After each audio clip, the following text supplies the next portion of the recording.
여러분 안녕하세요. 저는 오늘 여러분과 세계시민의 나눔과 실천에 대해서 이야기를 나눌 국제개발협력 민간협의회 신재은이라고 합니다. 우리는 이전 강의를 통해서 우리의 나눔이 자선형 나눔이 아닌 권리형 나눔이 되기 위해서는 세 가지가 필요하다는 것을 배웠습니다. 하나는 글로벌 위기의 구조적 문제에 대해서 이해하고 글로벌 나눔과 자선형 나눔의 시행착오를 이해하는 것입니다. 그리고 두 번째로는 한국인이 아닌 세계 시민의 관점을 실천하기 위해 원칙을 만들고, 그리고 세계 시민으로서 실천 원칙 하에서 인권의 실현을 위해서 행동하는 것입니다. 첫 번째는 이전 장에서 살펴보았기 때문에 이번 강의에서는 실천 원칙과 행동에 대해서 이야기해 보겠습니다. 오늘 목차는 크게 세계의 시민의 눈으로 권리형 나눔 실천을 디자인해 보는 것입니다. 제가 일례로 푸른 아시아와 그리고 위드의 실천 사례들을 가지고 왔고요. 이를 통해서 실천 원칙, 그리고 우리가 어떤 행동을 할 수 있을지 다짐을 해보는 시간을 갖고자 합니다. 우리는 선한 의지가 선한 결과를 낳을 것이라고 믿고 있습니다. 하지만 지구촌 나눔에서는 선한 마음의 크기가 나눔의 결과와 꼭 일치하는 것은 아닙니다. 아니, 오히려 더 나빠질 수도 있다는 것을 지난 반세기의 역사를 통해서 확인하였습니다. 자선형 나눔은 선한 의지를 강조하였기에 문제의 현상에만 접근할 뿐이었죠. 반면 권리형 나눔은 문제의 구조적 원인을 살펴서 선한 결과가 도출되도록 하는 것에 중점을 둡니다. 그렇다면 글로벌 문제에 대응할 때 우리의 선한 의지가 선한 결과로 이어지게 하려면 어떻게 해야 할까? 지구촌 사람들의 권리를 보호하고 함께 잘 살아갈 수 있는 세상을 만들 수 있을까? 한국 사람이지만 세계 시민으로 세상을 바라보고 새로운 나눔을 실천하려면 어떻게 해야 할까? 연민을 넘어서서 더 나은 세상을 만들기 위한 노력에 연대할 수 있을까라는 질문을 던지게 됩니다. 이러한 물음에 답을 찾기 위해 다음에 두 가지 사례를 살펴보고자 합니다. 사례들을 통해 세계 시민으로서의 삶을 새롭게 디자인할 수 있는 방법을 함께 찾아보겠습니다. 먼저 푸른 아시아라고 하는 기관의 몽골 사막화 방지를 위한 사람 심기 사업입니다. 사단법인 푸른 아시아는 기후변화, 사막화, 황사 등의 국제 환경 문제에 대응하여 안전하고 지속 가능한 지구의 발전을 이루는데 기여하고자 1998년부터 활동을 시작했습니다. 푸른 아시아가 몽골 사막화 방지 대응에 참여하기로 결정한 것은 2000년부터인데요. 일본의 요코하마 시립대학과 푸른 아시아 공동 주최로 동아시아의 미래라는 주제로 가진 그 심포지엄에서 밀레니엄을 앞두고 동아시아의 미래를 위해서 해결할 수 있는 공동 과제로 몽골의 사막화 문제를 선정하고 그 후속으로 조림 사업에 착수했습니다. 푸른 아시아는 사막화 방지에는 나무 심기가 최고라고 해서 처음 3년 동안 나무를 열심히 심었다고 합니다. 하지만 2013년까지 조림의 결과는 생존율이 0%에 가까웠습니다. 그 말은 심은 나무가 사라졌거나 죽은 것이란 뜻이죠. 왜 나무가 남아있지 않았을까요? 그 원인을 찾아야 할 것 같네요. 조림 사업, 여러분이라면 어떻게 했을까요? 우리 함께 상상해 봅시다. 조림 사업이니 나무를 심는 것이죠. 그런데 여기는 몽골, 유목민들이 많아요. 유목민들은 어떤 사람들이죠? 가축을 키우는 사람들이잖아요. 그리고 가축들은 이 나무 잎들을 좋아하죠. 그럼 가축들이 나뭇잎을 먹지 못하도록 막는 게 중요할 것 같군요. 그렇다면 울타리가 필요하겠죠. 2002년 처음 조림 사업장을 만들 때 푸른아시아가 가장 먼저 한 일은 조림 사업장에 울타리를 치는 것이었습니다. 유목민들이 키우는 가축들이 어린 나무를 먹지 못하도록 하기 위함이었죠.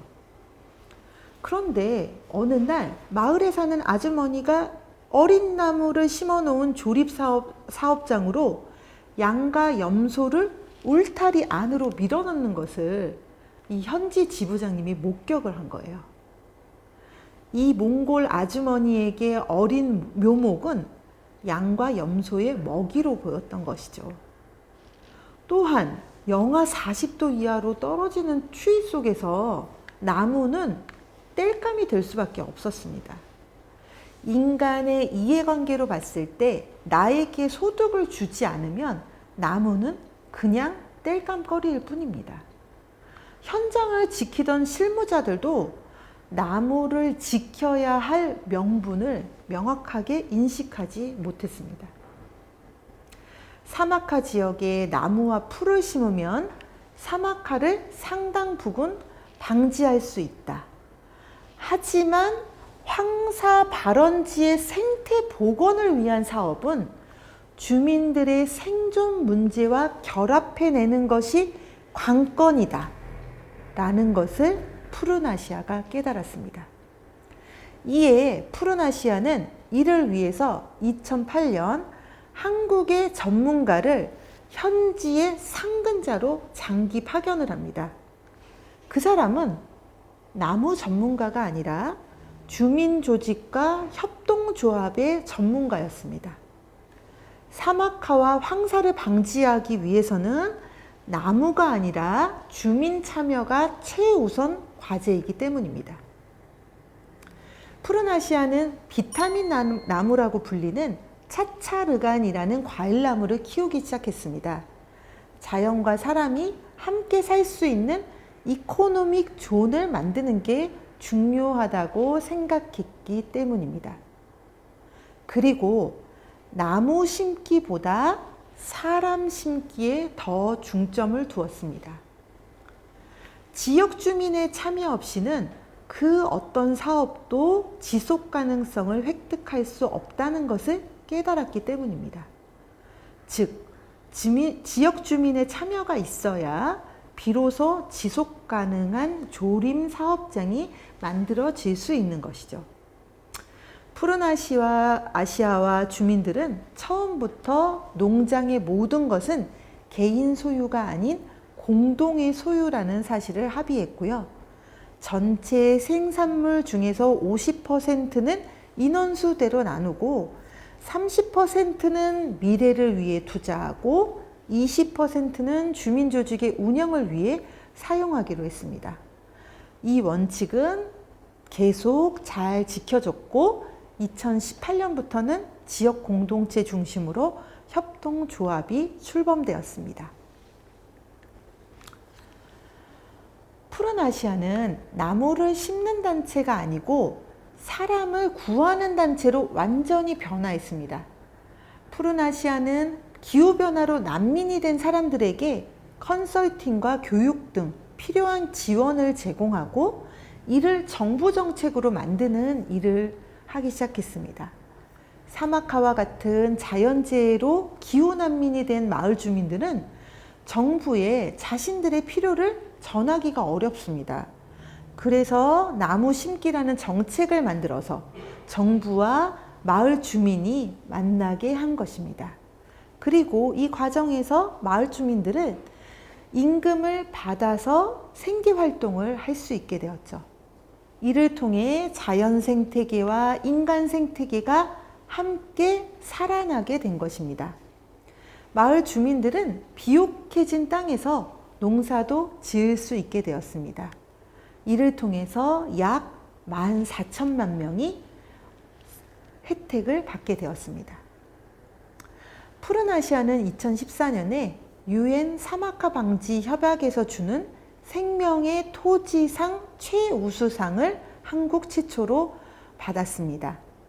이 상의 의미는 푸른 아시아가 추진해온 방법이 전 세계 기후변화, 토지태화, 사막화 지역에게 권장하는 지속 가능한 모델로 평가를 받았기 때문입니다.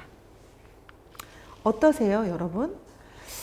똑같은 후원인데도 뭔가 자선형 후원과는 굉장히 다른 것들을 여러분들이 느끼실 수 있을까요? 자, 그렇다면 두 번째 사례로 넘어가 보겠습니다. 두 번째도 몽골에서 있었던 일인데요. 몽골의 학교 급식 정책 제정을 위한 정책 옹호 활동에 대한 이야기입니다. 이 활동은 위드라는 국제보건영양 NGO가 시행을 했습니다. 몽골은 2008년 하루 $2의 그 빈곤선 이하로 생활하는 몽골 국민이 50% 정도에 이르렀습니다. 그리고 채소가 포함되지 않는 육류 중심의 식사로 인해서 중등도의 만성 영양 불량인 어린이가 21% 수준이라서 빈곤층 어린이들을 위한 영양 개선이 시급한 상황이었습니다. 하지만 당시 몽골의 학교 급식 정책이 미비해서 이 문제들을 다루기가 어려웠습니다. 위드는 학교 급식법의 제정과 관련 정책 수립을 최우선 목표로 설정하고 이를 옹호하는 활동을 진행하고자 했습니다. 학교 급식 체계를 마련하고 채소 섭취 등 식습관을 개선하는 부분은 학생, 학부모, 학교 관계자, 정책 기반자와 실행자 같은 많은 사람들의 이해가 필요했습니다. 이에 위드는 학교 급식 시범 사업으로 접근하고 그 과정에서 교육이나 캠페인 등 이해를 확산하는 활동을 병행해서 실시하였고 그 결과를 직접 확인할 수 있도록 견학 기회를 제공하여서 사업의 중요성과 필요성에 대한 이해를 확대하고 이를 기반으로 꾸준히 대통령, 국회의원, 교육부 관계자 등을 대상으로 정책 옹호 활동들을 펼쳤습니다. 그래서 종국에는 학교 급식 법제화를 이룩하였습니다. 그런데 특이한 점은 이 과정에서 위드가 한 일이 물고기를 잡아주기보다는 물고기를 잡는 방법을 알려주는 전략을 사용한 것입니다. 몽골의 영양 개선과 건강 증진 효과를 얻기 위해서는 위드가 법제화를 주도하는 것이 아닌 현지 주도로 지속해서 이끌어가는 것이 중요하다고 판단하였기 때문입니다. 이에 위드는 현지 대학과 함께 합자연구소와 영양학과를 설립하여서 현지 영양 전문가를 양성하고 그 전문가들이 사업을 진행하고 정책을 옹호하는 활동을 하도록 지속적으로 지원하였습니다. 위드가 처음부터 몽골 학교 급식 법제화를 목표로 활동을 하게 된 배경은 바로 우리나라의 학교 급식 경험에 기반한 것입니다. 우리나라는 한국전쟁 이후 원조를 통해 학교 급식을 제공했지만 학교 급식의 법적 기반이 약해서 1990년대 당시에도 초등학교 아동의 6%에게만 급식이 제공되었습니다. 그리고 학교 급식의 위생시설도 체계화되지 않았고 급식의 질도 낮아서 학교 급식에 대한 신뢰도가 매우 낮은 수준이었습니다. 우리나라는 학교 급식을 위한 외국의 원조 자금을 받았지만 장기적인 정책 체계를 마련하는 데는 사용하지 못했기에 시행착오가 많았던 것입니다. 이에 위드에 소속되거나 협력했던 여러 영양 전문가들은 우리나라의 학교급식 체계를 바꾸기 위해서 학교급식법 개정부터 학교급식비 비용 분담, 식품영양 관련 전문가 참여 확보, 영양균형과 매력적인 식단을 제공하는 것, 그리고 학교급식 종사원의 확보와 위치 향상, 그리고 국민의 이해 확대를 위한 영양교육 등 다양한 정책 옹호 활동을 50년간 전개했습니다. 위드는 이러한 한국 경험에 기반해서 몽골의 학교급식법 제정을 위한 정책 옹호 활동을 진행했고 외국의 원조 자금을 장기적인 정책 체계를 마련하는 데 사용하도록 했습니다.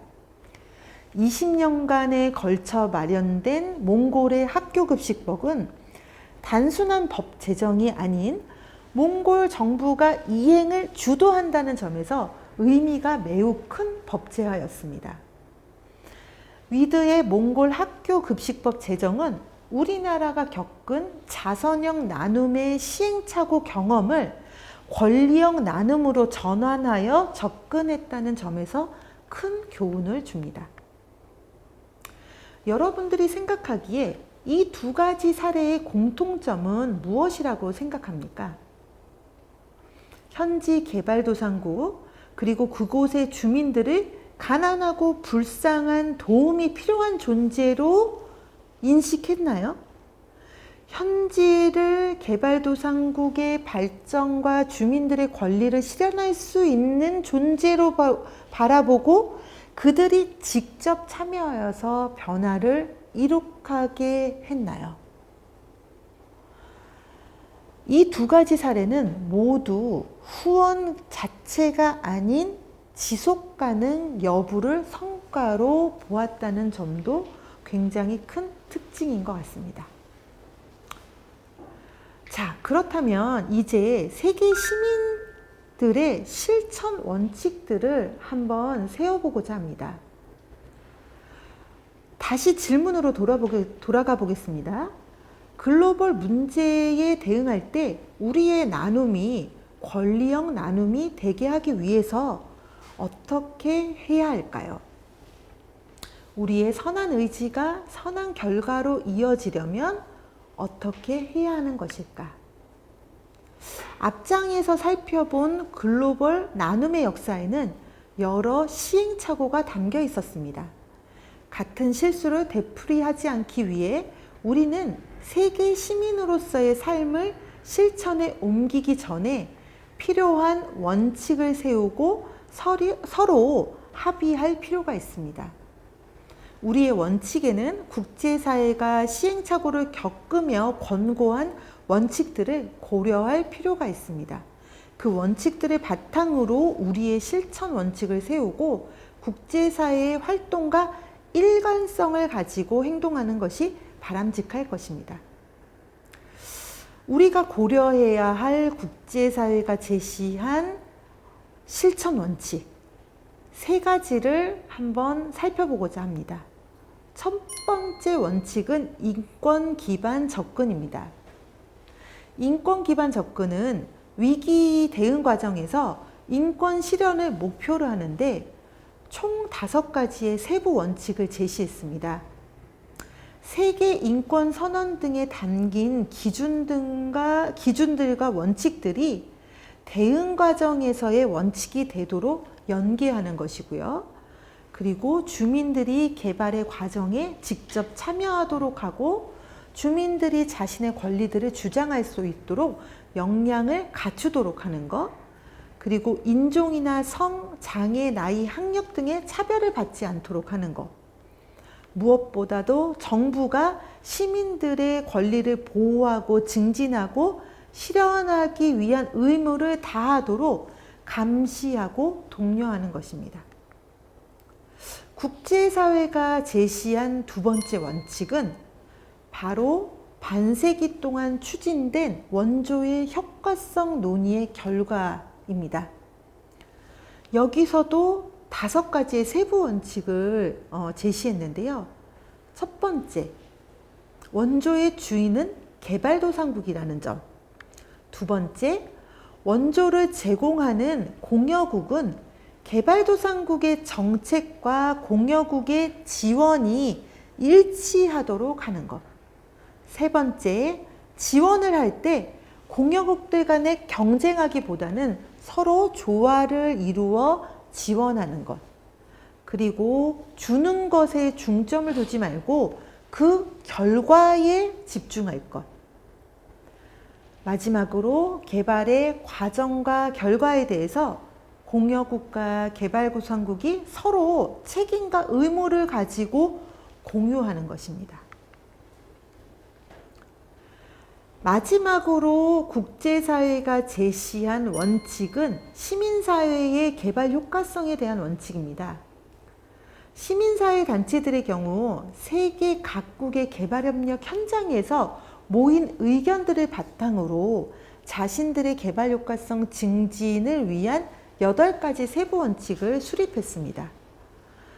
이 원칙은 크게 첫 번째, 인권과 사회 정의의 존중과 증진이고, 두 번째, 여성과 여아의 권리 증진 및 성평등 구현, 세 번째, 주민의 권리 증진과 민주적 주인의식 고취 및 참여 유도, 네 번째, 환경의 지속 가능성, 다섯 번째, 투명성과 책무성 실천, 여섯 번째, 공정한 파트너십과 연대 추구, 일곱 번째, 지식 창출 및 상호 학습을 추구하는 것, 그리고 여덟 번째로 긍정적이고 지속 가능한 변화를 실현하기 위한 약속.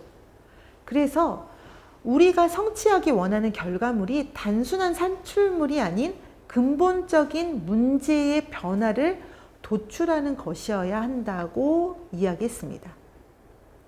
그렇다면 이렇게 3가지 국제사회의 원칙을 우리의 실천 원칙에도 적용해 봐야 할 텐데요. 이때 나타난 공통점을 정리해 보면 다음과 같습니다. 첫 번째, 나 혹은 우리나라만의 권리가 아닌 전 세계 시민들의 권리를 보호하고 증진하고 실현하는 것을 목표로 두어야 하는 것.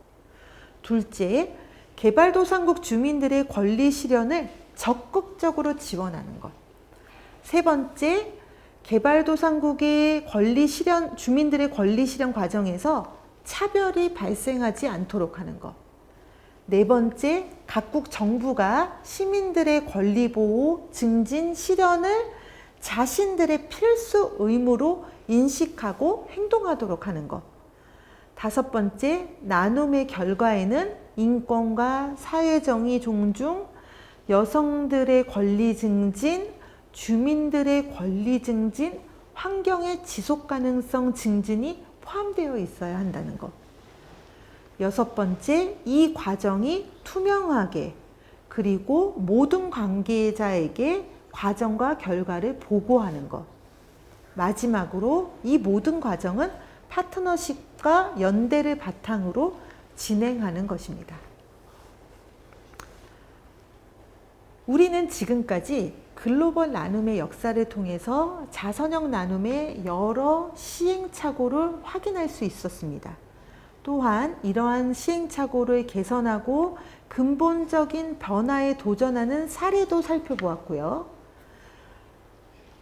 한국인이 아닌 세계 시민으로서의 나의 삶을 새롭게 디자인하기 위해서 고려해야 하는 실천 원칙도 세워보았습니다. 그렇다면 이제 우리가 세계 시민으로서 삶을 실천할 수 있는 3가지 영역을 제시해 보고자 합니다. 첫 번째는 세계와 연대하는 것입니다. 세계와 연대할 수 있는 방법 중 가장 쉽게 시작할 수 있는 방법은 NGO 활동에 참여하는 것입니다.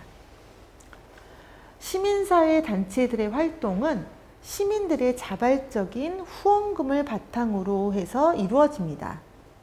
지난 10년간 연간 400만 명의 사람들이 글로벌 현장 활동을 지원하는 일에 동참해 왔는데요.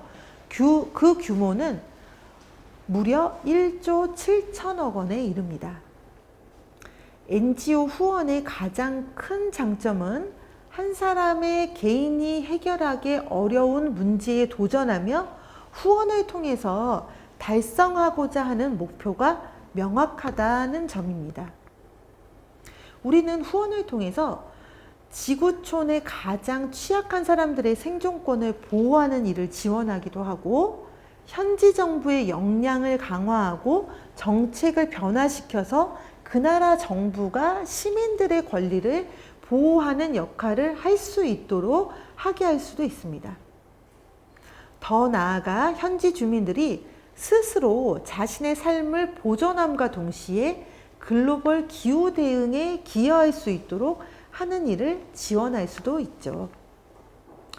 때론 세계 시민 교육에 참여하여서 글로벌 위기와 대응 방법을 배우고 세계 시민과 네트워크를 구축하는 방법도 있습니다. 우리나라에는 이미 많은 지방정부나 교육청 단위 혹은 학교 단위에서 세계 시민 교육을 권장하고 지원하고 있습니다.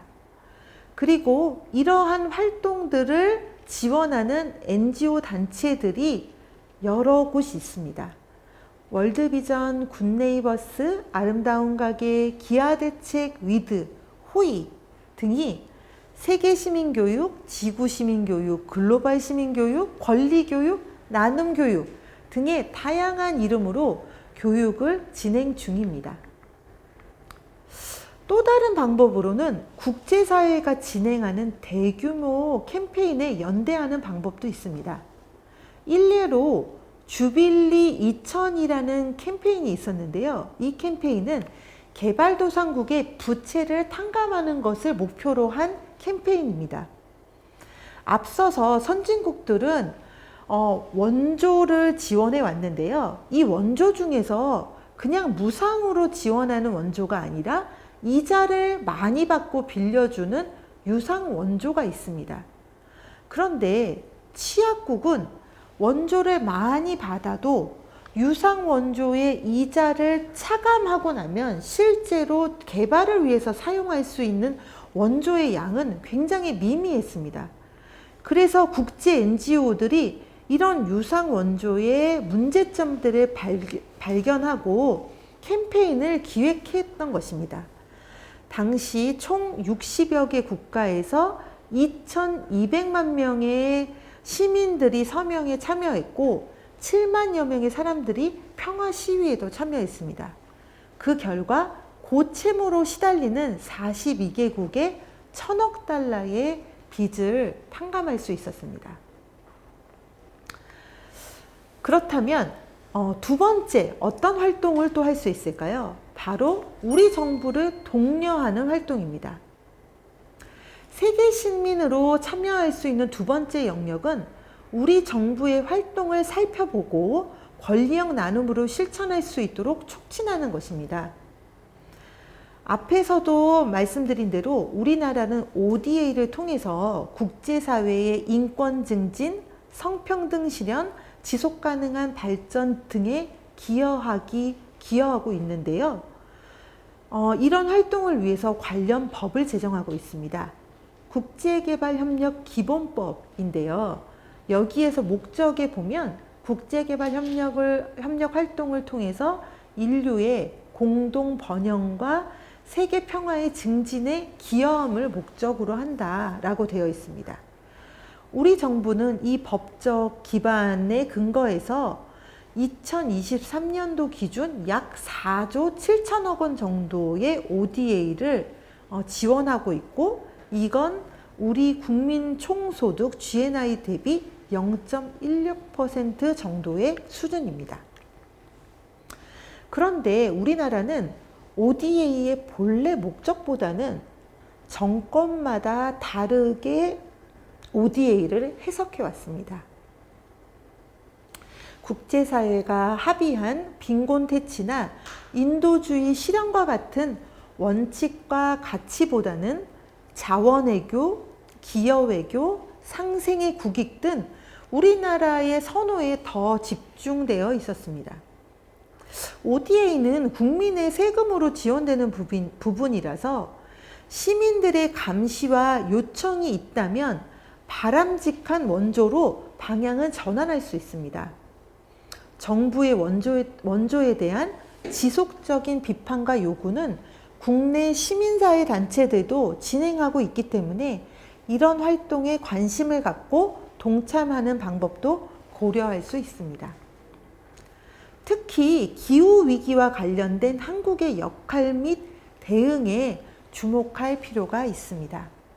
국제사회는 UN 기후변화 협약을 통해서 지구 온도를 1.5도씨 이내로 상승을 억제하기 위해서 범세계적인 기후행동 강화를 약속했고 온실가스 배출을 줄이기 위해서 노력하고 있습니다. 하지만 한국의 이산화탄소 배출량은 세계 배출량의 1.67%에 해당하고 2년 연속 세계 10위에 머물고 있습니다. 한국의 누적 온실가스 배출량도 세계 20위 이내에 들고 있고 이는 하위 100개 국가의 배출량을 합친 것보다도 훨씬 더 많습니다.